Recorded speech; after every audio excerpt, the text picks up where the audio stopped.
After a slightly shaky start, it looks like that the movement is upwards again on the JSE and really being driven by the resources index.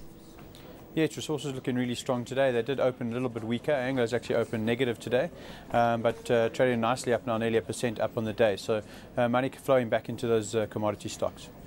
Of course, it all does appear very tentative at this stage because there is still a lot of bad news out there. We still have that European sovereign debt overhang for the markets. We also had some mixed data coming out of China. So while we had better than expected trade numbers yesterday, this morning we had worse than expected inflation numbers, but industrial production not looking great either. So leaving the Chinese authorities in a bit of a bind when it comes to monetary policy.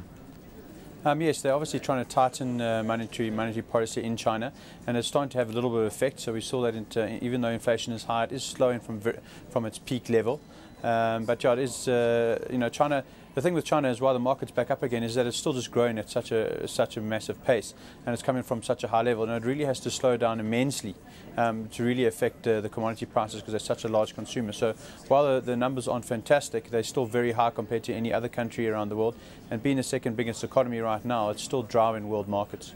And do you think it's going to continue driving world markets? Do you think there is conviction in the recovery we're seeing, particularly in those commodity prices and those resource stocks? I think so. It's very difficult to pick a bubble, even in China. Economies carry on growing far in excess of people than people think, and for a much longer time.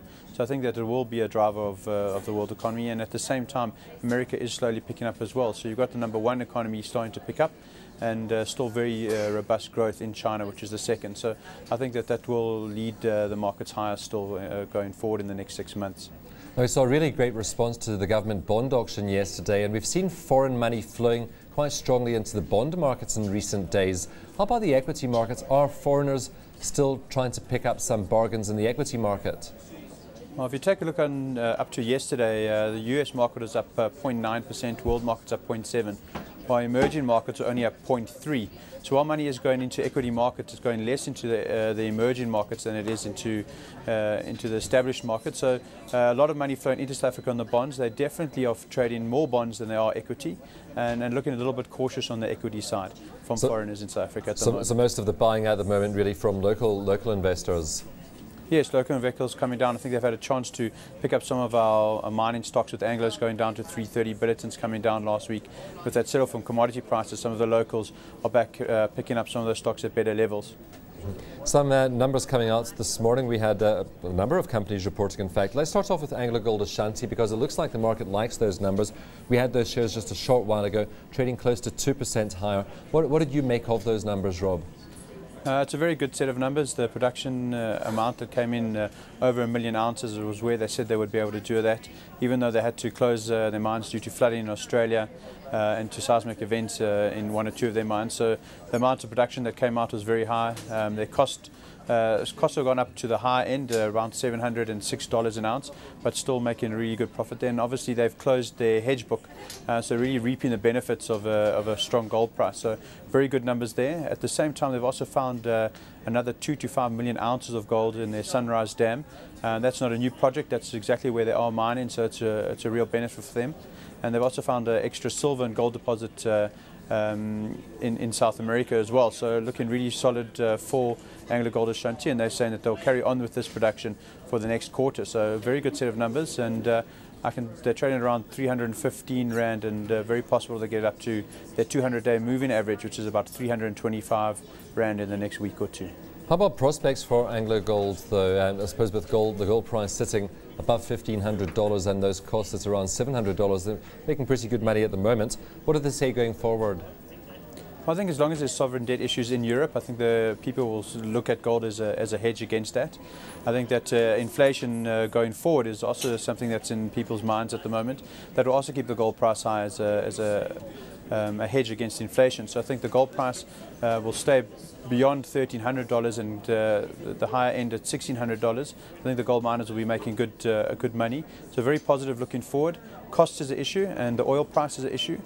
So you have to take a look at that. If oil stays at $120 a barrel or less, I think the gold miners will be making good money. Well, costs also an issue for ArcelorMittal. It also came out with a quarterly trading update this morning.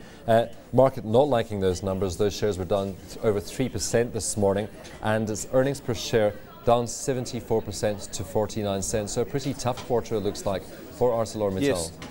A very difficult quarter for them. They say they'll see a vast improvement in the next quarter. I think that the iron ore prices have been very high, while the steel prices haven't moved as much. I think that's where they're causing a lot of problem for ArcelorMittal, and I think that there will be some increase in the steel prices going forward.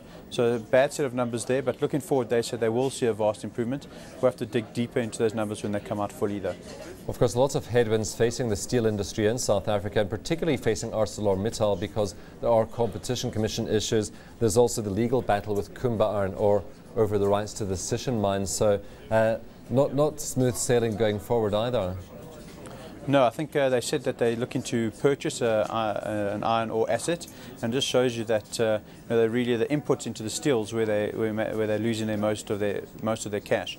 They managed to get to keep the contract going with Kumba until arbitration's finished, but if that goes against them, they're really going to battle to get the iron ore. So looking for acquisition in iron ore. It'll be interesting to see what acquisition they're going to buy, and they're looking to get about 2 to 3 million tons a year from that acquisition.